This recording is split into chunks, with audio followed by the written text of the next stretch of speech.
欢迎收看6小时的财经快讯。首先是泰帕尔上调全年调整后利润预测，因消费者支出强劲，成本削减措施提升利润率。尽管利率持续升高，但美国消费者支出依然强劲。泰帕尔重点改善运营利润率，通过重组大幅削减成本和裁员实现。泰帕尔预计2024年调整后利润增长率为低至中10位数百分比。接下来，6月份新增职位数量略有下降，表明劳动力市场有降温迹象。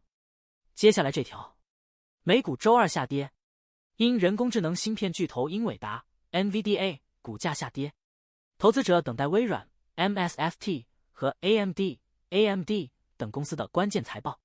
下面这条，美国国债突破35万亿美元大关，自1月以来已增加1万亿美元。2025年迄今每日增幅近50亿美元。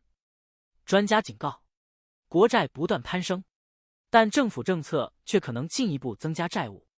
下面这条，波音第二季度业绩低于预期，营收下降 3%， 预计亏损 7.9 亿美元，调整后每股亏损 1.82 美元。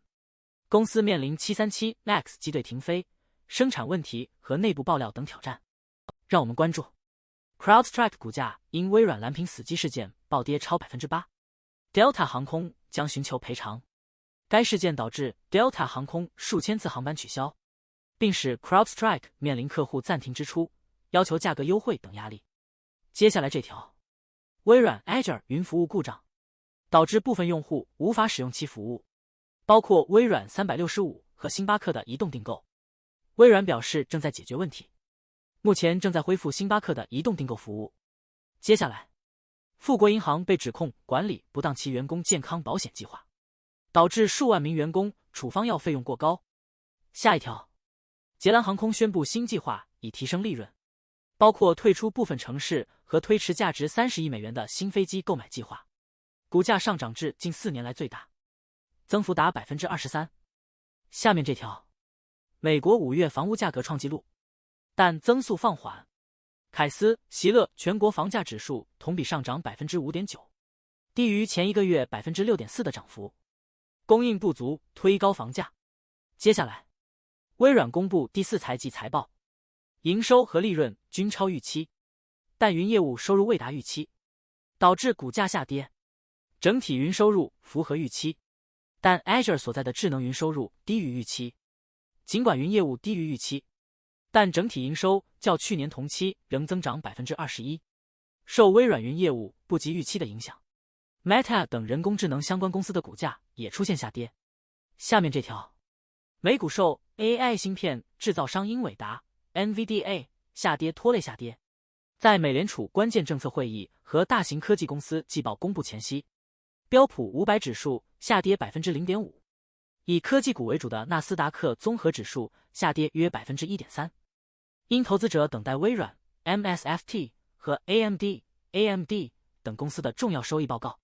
道琼斯工业平均指数上涨 0.5%。接下来，星巴克第3季度收入下降 1% 至91亿美元，全球同店销售额连续2个季度下降 3%。尽管美股调整后收益小幅上升至 0.93 美元，但星巴克仍未能达到收入和同店销售额的预期。公司正在实施3部分计划以扭转趋势，包括提高全天客流量、推出新产品和提供更多价值。然而，同店销售额在美国下降了 2%， 表明这些努力收效甚微。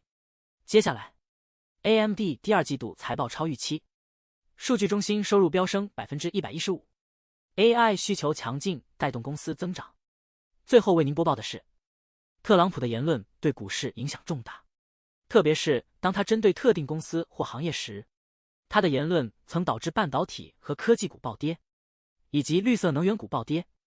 然而，这些损失掩盖了在他可能获胜的前景下受益的特朗普贸易中受监管行业，如私人监狱的少量收益。